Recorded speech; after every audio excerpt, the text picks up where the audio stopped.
I'm literally lost for words, knowing what this woman meant to me in such a pivotal point in my life. She was the only person, which is interesting since she's been...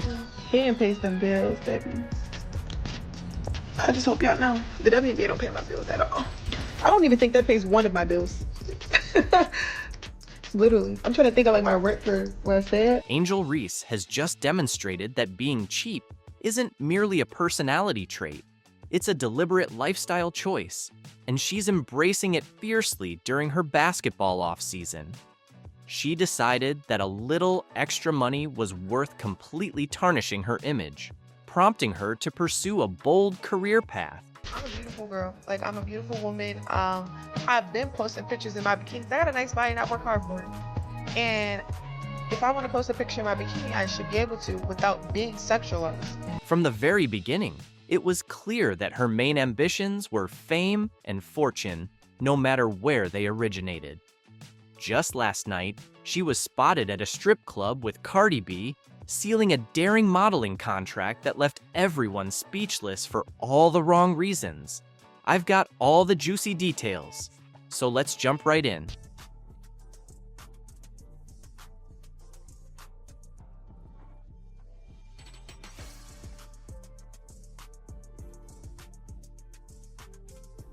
She's a court queen, executing inspiring plays that even make her detractors take notice. Meanwhile, Angel has been putting in extra hours both on and off the court in an attempt to outshine Caitlin, but to no avail. Cooper Worth has reported that Caitlin Clark is joining Jason Tatum and the Cavender twins on Forbes' 30 Under 30 list. Caitlin Clark is a phenomenon. She led the NCAA in scoring, broke numerous three-point records, and single-handedly propelled Iowa to the finals. The fans adore her, the media praises her, even her competitors secretly hold her in high regard. Now, with her name engraved on Forbes' prestigious list, it's evident that Caitlin isn't just excelling in basketball, she's excelling in life. Caitlin Clark's ascent to stardom is one of those tales that seem almost too incredible to believe. At only 22 years old, she's become the face of women's basketball, a record-breaking athlete, and now a Forbes 30 Under 30 honoree. But this achievement isn't solely about talent, it's about perseverance, determination, and an almost supernatural ability to shine when it counts the most. Caitlin didn't just play basketball, she revolutionized the perception of the game. And yet, amid all her triumphs, one individual has been quietly, or not so quietly, seething Angel Reese. She wins the national title. First thing she does, she mocks Caitlin Clark. And then she doesn't even celebrate with her teammates. So she's made it personal with Caitlin Clark. Then she's played off of that. Even Caitlin Clark getting knocked down in that game on Saturday, who's standing up applauding but Angel Reese? So she's sort of embraced a Draymond Green role here. From the moment they first faced off on the court, the rivalry between Caitlin and Angel was unmistakable. It wasn't merely about competition, it was personal. Caitlin, with her precise shooting and exceptional game awareness, made every move appear effortless. Fans admired her not because of her background, but because of her sheer brilliance. In contrast, Angel was always the outspoken, rebellious player, bringing drama both during games and off the court. While Caitlin let her performance speak for itself, Angel often relied on theatrics. Let's be honest, Caitlin's statistics alone are enough to silence any critic. She led the NCAA in scoring, averaging an impressive 27.8 points per game. That's not just impressive, it's historic. She became a three-point specialist, sinking shots from distances that left defenders helpless. It wasn't uncommon to see her make a shot from nearly half court, turn to the crowd, and flash her signature smirk. Fans loved it. Opponents, not so much. Started from the national championship game, and I've been dealing with this for 2 years now. And understanding, like, yeah, negative things have probably been said about me, but honestly, I'll take that because look where women's basketball is. People are talking about women's basketball, but you never would think that we'd be talking about women's basketball. People are pulling up to games. We got celebrities coming to games, sold out arenas, like just because of one single game. And just looking at that, like, I'll take that role. I'll take the bad guy role, and I'll continue to take that on and be that for my teammates. And if I want to be that, and I know I'll go down in history, I'll look back in 20 years and be like. In conclusion, Angel Reese's ongoing rivalry with Caitlin Clark has become a defining narrative in women's basketball, showcasing both their exceptional talents and the intense competition that fuels the sport. While Caitlin continues to dominate with her remarkable scoring ability and record-breaking performances, Angel's efforts to challenge her success through dramatic gestures and outspoken commentary highlight the pressures that come with being a top athlete. This dynamic has not only captivated fans, but also sparked important conversations about media portrayal, athlete compensation, and the personal struggles behind public personas. Ultimately, Caitlin Clark's unwavering focus on her game and her ability to inspire both teammates and fans set her apart as a true leader in the league. Meanwhile, Angel Reese's actions serve as a reminder of the complexities athletes face in balancing personal ambition with professional excellence. As the WNBA progresses, the interactions between stars like Caitlin and Angel will continue to shape the league's story, driving its growth and emphasizing the importance of resilience, respect, and sportsmanship in achieving lasting success. This Nike billboard honors the all-time NCAA Division I scoring leader. I love that. Nike has finally reached out to Caitlin Clark with a substantial apology, signaling a strategic move that goes far beyond merely adding a banner or placing a prominent advertisement in an arena. For months, fans have been left wondering why Nike, the world's leading sports brand, remained silent about its most promising young star. Their prolonged silence was nothing short of deafening. With Adidas now stepping in with a lucrative offer, Nike appears to be urgently addressing the situation to secure Clark's allegiance.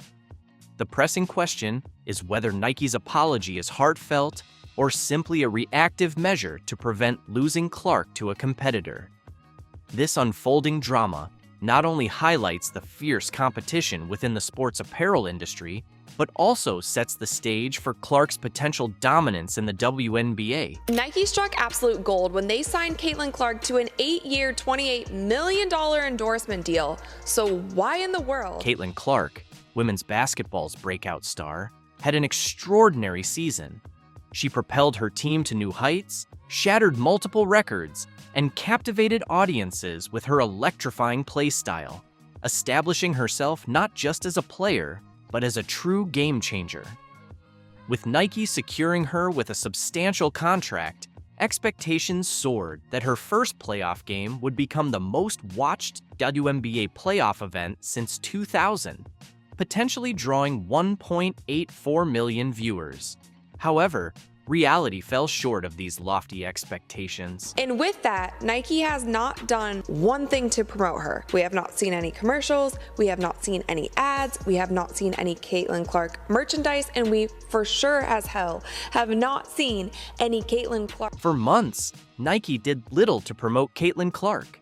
There were no major shoe releases, campaigns, or significant advertisements, leaving fans puzzled by the brand's silence. This was starkly different from Nike's robust support when LeBron James entered the NBA, complete with signature shoes and nationwide billboards. Meanwhile, Adidas seized the opportunity.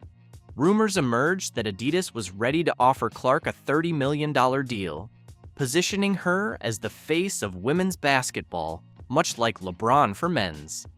Adidas wasn't willing to let Nike's oversight continue without capitalizing on Clark's rising prominence. So, what happened next? After months of neglect, Nike finally acted by displaying a massive banner of Clark at the Indiana Fever Arena. This grand gesture seemed less like a celebration and more like damage control to prevent her from moving to Adidas. Fans doubted its sincerity, viewing it as a reactive measure rather than genuine support. Nike had ample time to promote Clark, but waited until Adidas showed interest, appearing to panic at the threat of losing her. Clark didn't passively accept Nike's sudden attention.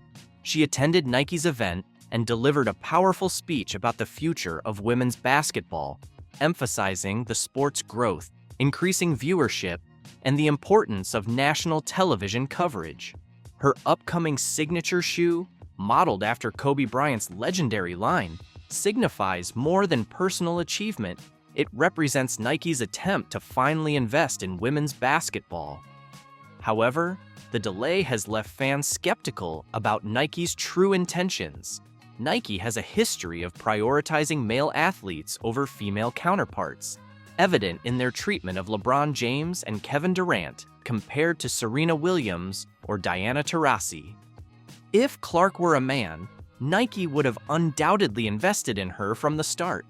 This disparity suggests Nike was more concerned about losing a lucrative partnership than genuinely supporting her. Although Nike's recent actions are a step forward, they seem too little, too late. Adidas has already established itself as a brand that truly supports women's sports, making a substantial investment in Clark. The battle now hinges on whether Nike can regain Clark's trust or if Adidas will secure her allegiance permanently. Let's not forget other major brands like Under Armour and Puma are after her as well. Some fans would also love to see Clark release her own sporting goods brands. Clark is not just a phenomenal player, but a trailblazer advocating for the growth of women's basketball. Her influence extends beyond the court, inspiring young girls and pushing for greater investment and recognition of the sport. Signature shoes symbolize an athlete's star power and the brand's commitment. LeBron James's signature shoe marked Nike's full investment in him, and Clark's shoe has the potential to do the same for women's basketball. However, Nike's delay has allowed Adidas to gain an advantage, positioning themselves as the true supporters of the sport. This conflict between Nike and Adidas highlights a broader shift in the sportswear industry's approach to women's sports. Historically overlooked, women's basketball is now recognized as a significant and profitable market, thanks to athletes like Clark. Whether Nike's apology is sincere or merely strategic, it indicates a changing landscape where supporting female athletes is becoming essential. Caitlin Clark is more than a basketball player. She is reshaping the game both on and off the court. Her decision to stay with Nike or move to Adidas will have profound implications for the future of women's sports. Brands are finally recognizing her immense value, and their support will influence the trajectory of women's basketball. The media, all they talk about is Caitlin. Caitlin could throw somebody a bounce pass. Oh my God, she threw it. It's all about Caitlin. Remember all the girls that were just all talking shit about her from the beginning? This was a tune change because that's how they roll. That WNBA is woke as shit. The NBA is woke as shit. And they had to tell her, you better change your thing or we're not going to get behind you 100%. And she did. She bowed down, and that's exactly what happened. Caitlin Clark was honored as Time's Athlete of the Year, a significant recognition for such a rising talent. However, her achievement has been eclipsed by the uproar over her remarks in the accompanying interview. In the discussion, Clark mentioned, "I want to say I've earned every single thing, but as a white person, there is a privilege, and a lot of those players in the league that have been really good have been black players. This league has kind of been built on them." These comments have ignited passionate debates. Some commend her for bringing attention to racial disparities, a persistent issue in both sports and society. Others have taken issue, alleging that she has succumbed to societal pressures and compromised her true self. As supporters and critics clash over her statements, the pressing question emerges: what does this mean for Caitlin Clark's future and her bond with her fan base? Stay tuned as we examine reactions from influential voices in the media, starting with Candace Owens, who unexpectedly supports Clark while addressing the larger controversy. She's 22 years old. I don't know a single commentator out there, Megyn Kelly included, who did not at some point throughout their political career have the wrong perspectives. But for whatever reason, we've decided Caitlyn's not allowed that time to grow. She's not allowed time to change. She's got to be a perfect MAGA candidate and I guess stand up to the entire mob. This girl's literally being bullied, physically bullied, I will say, by the way, on the court. And we know the basis of that is quite racist. I think she just wants to survive. I think genuinely Caitlyn just wants to survive. It's impressive to reflect on the accomplishments Caitlin Clark has achieved at such a young age. Her swift rise to prominence can make her youth easy to overlook, but it's crucial to offer her understanding as she maneuvers through this intense spotlight and becomes entangled in cultural debates. Next, we highlight a statement from David Portnoy, the founder of Barstool Sports and a prominent social media influencer. Unlike many commentators involved in the Caitlin Clark controversy, Portnoy is a genuine sports enthusiast.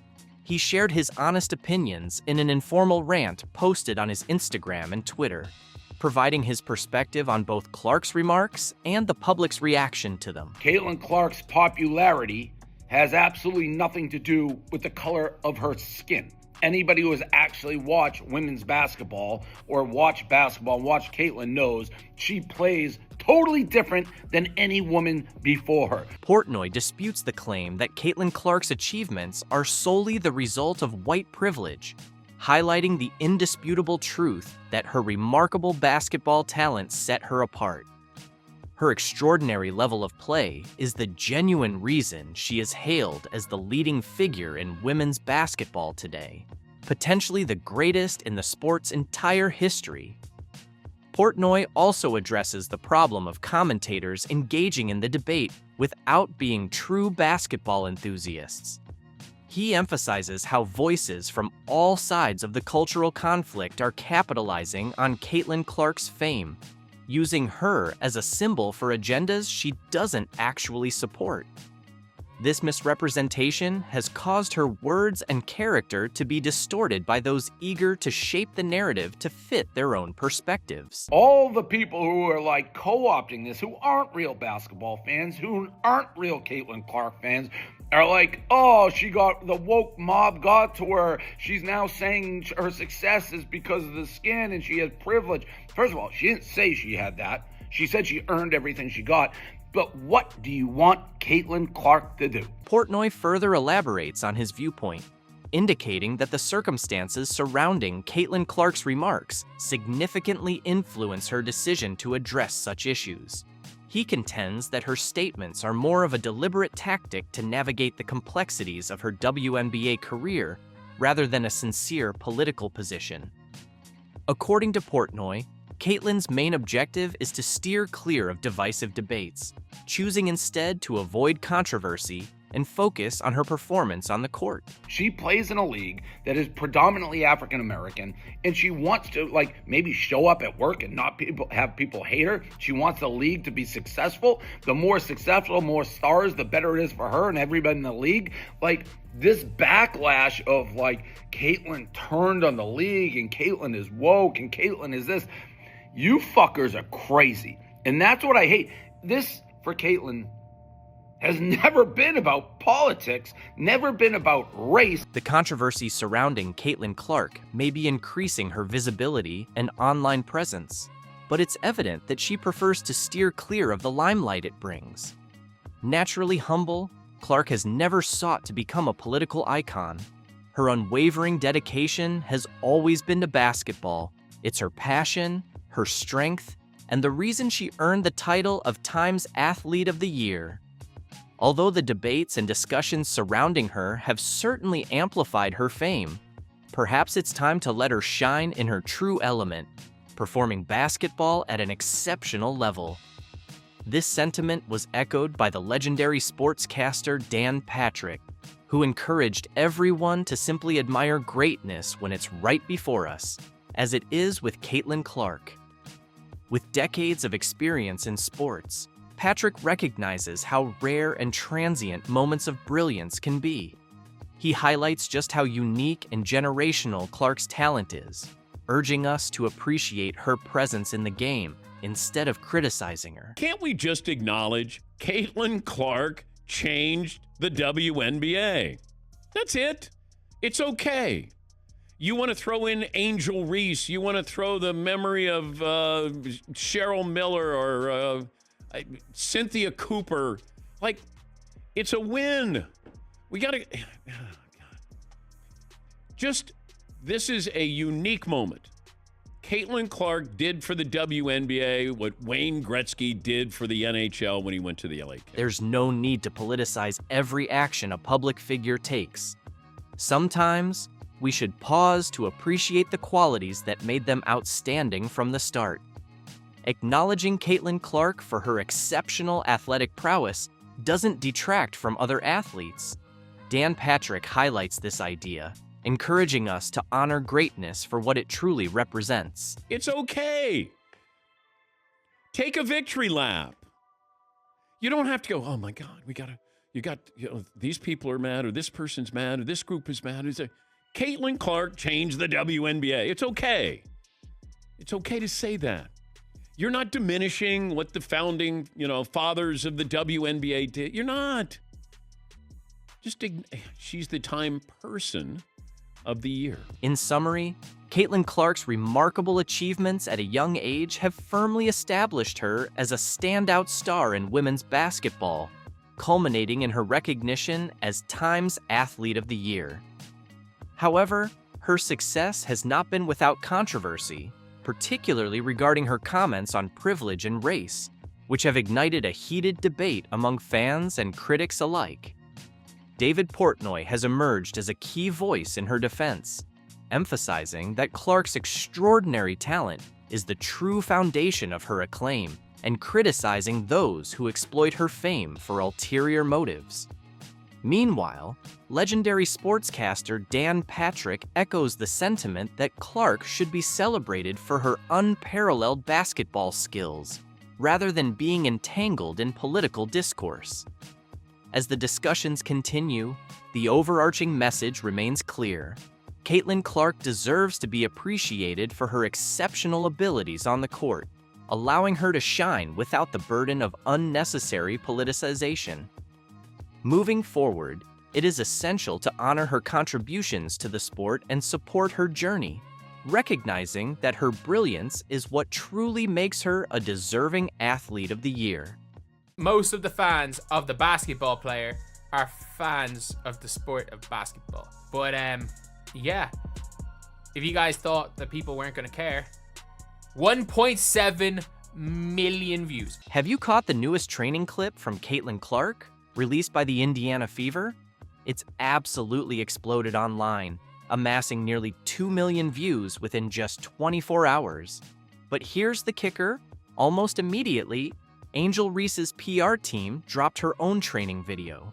Predictably and humorously, Reese's version fell flat, turning what could have been a great showcase into a total misstep. While Clark's video shines brilliantly, Reese's attempt? Let's just say it's more like fool's gold. Prepare yourself for an engaging and entertaining analysis of these two viral videos. We'll dive into the numbers, explore fan responses, and highlight some over-the-top, misguided efforts by Reese to outshine Clark. Think jealousy isn't a factor? Trust me, this is something you'll want to see.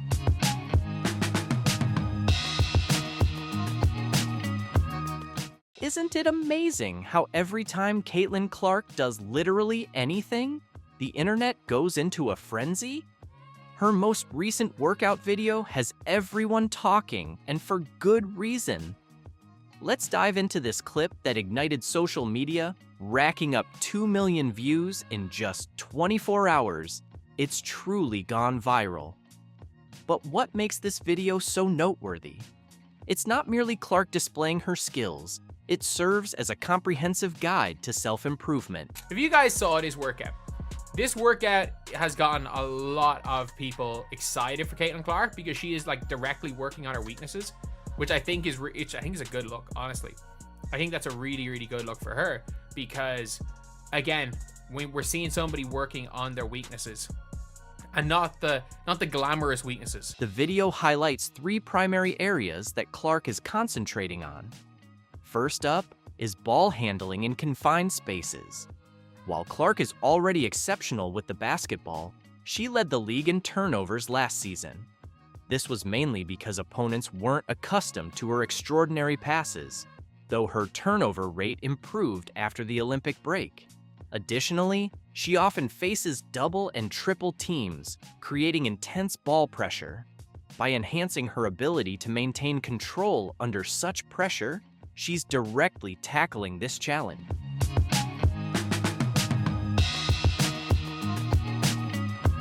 Next, we watch Clark perfecting her mid-range game, and this is a major development.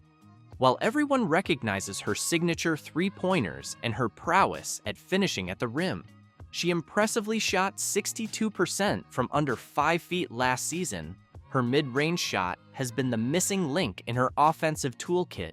Opponents are forcing her to take these shots by incorporating moves like the assist float and the pull-up jumper. By strengthening her mid-range skills, Clark is making herself even more difficult to defend.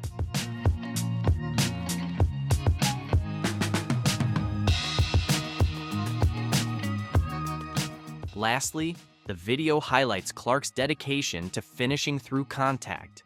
She's fearless when driving to the basket, but playing in the WNBA means facing intense physicality, whether it's on purpose or not. By replicating game-like situations and building her strength, Clark is gearing up for the hard hits she'll take night after night. Just look at those arms. She's back in her natural habitat, back in the lab, playing basketball, and it's got to be a scary sight for the rest of the WNBA if she gets even better, because it's not as if she wasn't absolutely phenomenally elite as a rookie and arguably the best player in the league after the Olympic break. Clark isn't just putting in the workouts, she's directly tackling her weaknesses. This isn't merely about keeping her current performance, it's about taking her game to the next level, and that should send shivers down her opponent's spines. So, what does this mean for the upcoming season? Imagine a Caitlin Clark who can handle double teams even more effectively, possesses a solid mid-range game to complement her three-point shooting, and consistently finishes strong through contact. Combine that with her limitless shooting range and exceptional court vision that leads to precise quarterback-like passes. It's like granting Superman immunity to kryptonite, along with his flying, heat vision, super speed, and super strength. So you're starting from a very high place, but as Michael Jordan once famously said, right, the ceiling is the roof. And there really is no ceiling on Caitlin Clark's game because of her vision. I think that the thing that stands out the most to me is her court vision. And when you're able to shoot from deep, the way she's able to shoot from deep. Clark is already at the elite level. She shattered the season assists record and, as a rookie, led the league in three-pointers in a single game. She's also among the top scorers in the league. But she's not stopping there. Clark is aiming to become unstoppable. This isn't just off-season training, it's a bold statement of intent. Get ready, because an MVP season is on the way. Clark isn't merely looking to improve, she's determined to dominate the court. There is really nothing you can do as a defense but hope the ball doesn't go in the basket. That's the level of greatness that Caitlin Clark can get to, where the defense's only hope is that she misses. But there's more to the story. While Clark is hard at work, someone else felt the need to jump on the bandwagon. Trust me, it doesn't quite match her level of commitment. Imagine this. You're Angel Reese's publicist, and you've just witnessed Caitlin Clark's video go viral. What's your next move? The answer might surprise you and has certainly stirred up the WNBA world. Guess what happened next? Angel Reese's PR team went into full panic mode, rushing to release their own workout video. And let me tell you, it looks like a poor reaction that screams desperation, not dedication. The lack of, proof that she's been in the gym working on her craft, trying to hone her skills after what can only be described as one of the worst shooting seasons anybody's ever seen in the history of basketball. Let's dive into Reese's video for a moment. Reese is out there showcasing her ball handling skills and sinking shots. It sounds impressive, right? But there's something just not quite right. It's like watching a cover band attempt to replicate a hit song. The notes are hit, but the passion is missing. Now, let's break down the numbers. Clark's video garnered an impressive 2 million views in just 24 hours, while Reese's is trailing with only 200,000 views in 12 hours. At this pace, Reese would struggle to reach even 500,000 in a full day. That's barely a quarter of Clark's impact. Ouch, that's gotta hurt.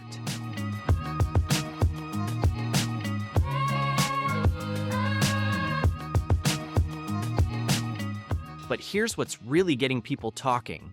Where are the Chicago Sky in all of this? You'd expect Reese's own team to take the spotlight, showcasing their star players' off-season dedication.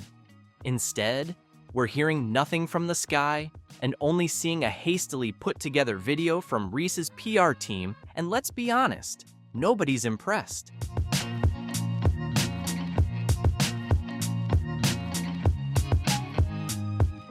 So, what's the real story behind Reese's training? Let's be honest for a moment, this is the same Angel Reese who struggled with a meager 44.5%, from less than 5 feet and only 39.1% shooting overall from the field. Those are some of the lowest percentages in WNBA history for someone taking that many close-range shots. You'd expect her workout video to concentrate on, I don't know, actually improving those shots. When she was literally the most inefficient player within 5 foot in all of the WNBA. Any which way you put it, she shot bad from the field. All right, she's 6'3" and she plays under the basket, and she shot 39.1% from the field. When she was clearly the least efficient player within 5 feet across the entire WNBA, no matter how you look at it, her shooting from the field was poor. Standing at 6'3" and playing under the basket, she managed only 39.1% from the floor. Instead of focusing on improvement, we're given a highlight reel that prioritizes appearances over addressing genuine flaws. It's all flash with no real substance. This isn't about getting better, it's about maintaining a facade. It seems Reese is more concerned with her Instagram presence than her actual performance stats. But there's more. While Clark is busy transforming her game, Reese has been making headlines on the red carpet, sharing hot takes on podcasts, and complaining about her salary. There's nothing wrong with building your brand, but when your on-court performance is struggling for attention, maybe it's time to rethink your priorities. No, my rent is more than that. It's 8,000. I'm living beyond my means. So what do you think about this? Does Angel Reese have a future career in the WNBA, or is she going to end up being another Instagram influencer who couldn't keep up with Caitlin Clark? Here's a story you might not hear much about, but it says a lot about the state of the WNBA and the dynamics within its teams. Just recently, Temi Fogbenle, a talented forward and seasoned international player, was released by the Indiana Fever. On paper, it might look like just another roster change, but the reasons behind her departure and the treatment she endured paint a much more complicated picture. Temi always had a strong bond with Caitlin Clark during her time with the team, but rumors have long swirled about Nalissa Smith's alleged mistreatment of both players. Could this be the real reason behind Temi's departure? To understand the full story, we need to dig deeper into how it all unfolded. Let's start with her history. Temi Fogbenle isn't just any player.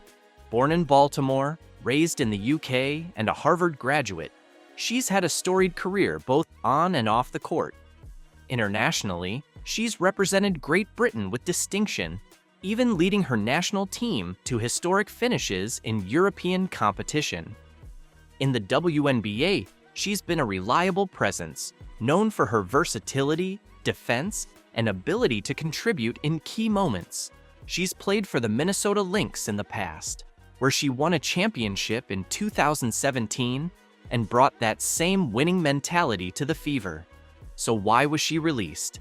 Officially, the team cited roster constraints and the need to focus on rebuilding around younger talent. The Fever have been in a long, frustrating rebuild phase, and Fagbenley's veteran status likely made her a target. But there's more to it. According to reports, her relationship with the team had been strained for months, partly because of tensions with younger star Nalissa Smith. Now, Nalissa Smith is one of the Fever's rising stars. Drafted second overall in 2022, she has quickly become a key player for the franchise. But according to insiders, Smith didn't exactly make Fagbenley's time on the team easy. Sources close to the team have alleged instances where Smith undermined Fagbenley during practices, criticized her play openly, and even made dismissive comments about her veteran leadership. While Smith's star power has certainly helped the Fever on the court, it's clear her influence off the court may have contributed to Fagbenley's release. Fagbenley, for her part, has remained professional throughout the situation. In her limited statements, she's expressed gratitude for her time with the Fever and her teammates, but those who followed her career know that she's never been one to cause drama or create division. The fact that she found herself pushed out of the team says more about the Fever's internal dynamics than it does about her abilities or attitude. The bigger question here is whether the Fever made the right call. By letting go of a veteran like Fagbenley, they're doubling down on their youth movement. But at what cost? Veteran players like her bring leadership, stability, and experience, qualities that are often undervalued in a league like the WNBA, which already struggles with retaining its stars and fostering strong team cultures. As for Fagbenley's future, it's uncertain. She has plenty of options overseas, where she's already proven herself as a top player in Europe, and there's no doubt she'll continue to thrive. But her exit from the Fever is a stark reminder of the challenges faced by veteran players in the WNBA, especially when team dynamics and internal politics come into play. In the end, the release of Temi Fagbenley isn't just about roster changes. It's a story about a league still figuring out how to balance youth and experience, talent and leadership. And for Fagbenley, it's a chapter that closes with more questions than answers. You come in as a rookie and like you said, like you're trying to figure out a new environment, new teammates. Like you don't want to say too much. You don't want to say too little. And it's just so hard. What if I told you that Caitlin Clark's greatest challenge wasn't on the court, but within the locker room? That her most significant achievement wasn't smashing records, but building connections? How do you excel without outshining your teammates? How do you blend in while still standing out? It's crazy, like looking back at a year ago today or around this time, like I was just beginning my senior year of college. And obviously, you know, people knew who we were and people attended our games, but it's obviously not on the magnitude that it is now. Yeah. So like life just changes fast, but that's what makes it fun and cool. And, you know, quickly started a new chapter of my life too, like moving here to Indianapolis. And in an insightful podcast interview, Clark opened up about her rookie year and how she navigated those challenges. Her comments about her teammates will make you reconsider everything you thought you knew about the Indiana Fever. What are her true feelings toward the team around her? From sophomore Aaliyah Boston to Fever's close friend Lexi Hull and others such as Kelsey Mitchell and Nalissa Smith, we uncover Caitlin's unfiltered thoughts about them. Ready for the inside scoop? Let's dive in. I mean, it was just a crazy year because you go all the way up to the national championship game and then you're playing right away. Yeah. You know, one of my coaches early on in my career said, you know, your rookie year is always so hard because you're in a new city, you're in a new place, you're with a new team, new coaches. There's so much that's not part of the routine that you're so used to. And you had that as like magnified. Imagine this. Caitlin Clark, the collegiate phenom, steps onto the WNBA court for the very first time. All eyes are fixed on her, with expectations soaring high. However, Clark's greatest obstacle isn't her performance on the court, it's finding her place within the team. During an eye-opening episode of the New Heights podcast, Clark delved into her rookie anxieties. She shared, But like in my scenario, and obviously you guys too, like you're already highly thought of. Like people are turning to you to like be something or be someone. So it's hard. Like you're trying to get your feet wet, but also not do too much. And I think that's kind of what I struggled in early on is like, I don't know what to say. I don't know how to say it. I don't know how they're going to react. Pressure was overwhelming, and Clark felt torn between two worlds. She spoke about feeling adrift in the locker room. Should she take the lead or go along with the group? It was a mental battle intensified by her fame. Yet, amidst the turmoil, Clark discovered a positive side. The fast-paced WNBA environment kept her concentrated. But I think it was good a little bit too. Like you don't have time to overthink things. Like it's just like boom, boom, boom, boom. Yeah, like you're just on to the next. But at the same time, like you don't like, I feel like I never really ended the chapter of college. Like it was just like you up and left, but maybe that's good. You don't have a lot of time to think about it. So I think that's definitely the weirdest part of, you know, women's professional basketball and obviously college basketball too. It's just that change, but that's kind of how it has to be too. So it's just different. Her teammates became her rock during this wild transition. While some teammates caused problems in the beginning, eventually everyone came together to thrive in the WNBA. For not knowing, you nailed it. But also, like, I had a lot of really good vets around me too, so I feel very grateful for that. And we had a fairly young team too, so like people had been through it fairly recently, so they knew how I felt. But like, I feel like that definitely is a huge challenge, and that goes for whatever professional sport. Like, you're trying to learn, but also people are looking at you like, you got to perform and like be what they drafted you to be, and that can be tough. In a heartfelt moment, Clark confessed, "I feel like I never truly closed the chapter of college. It was just like you left. But maybe that's for the best. There isn't much time to dwell on it." This highlighted just how abrupt and challenging the transition to the pros can be, even for a star like Clark. You mentioned the vets, and I think, you know, for me at least, there was a lot. Some vets were incredible. Some of the vets, obviously, you're competing for jobs, so there's a little bit there, but you lean so much as a young player on your vets, and you lean so much from like, even just like in Philly, there's so many great players that played for the Eagles that, like Harold Carmichael, who was a legendary Philadelphia Eagle, was like always around and willing to lend advice or anything. Did you have many former players or current players like reach out to you that really helped you in transitioning into the WNBA? As Caitlin Clark continues to navigate the high-pressure world of the WNBA, her journey stands as a powerful example of resilience and growth. From overcoming locker room challenges to embracing the fast-paced professional lifestyle, Clark is not only proving her prowess on the court, but also her ability to build meaningful connections with her teammates. Her honest reflections highlight the complexities of transitioning from college stardom to the pros, reminding us that even the brightest stars face their own set of challenges. What do you think the future holds for Caitlin Clark and the Indiana Fever?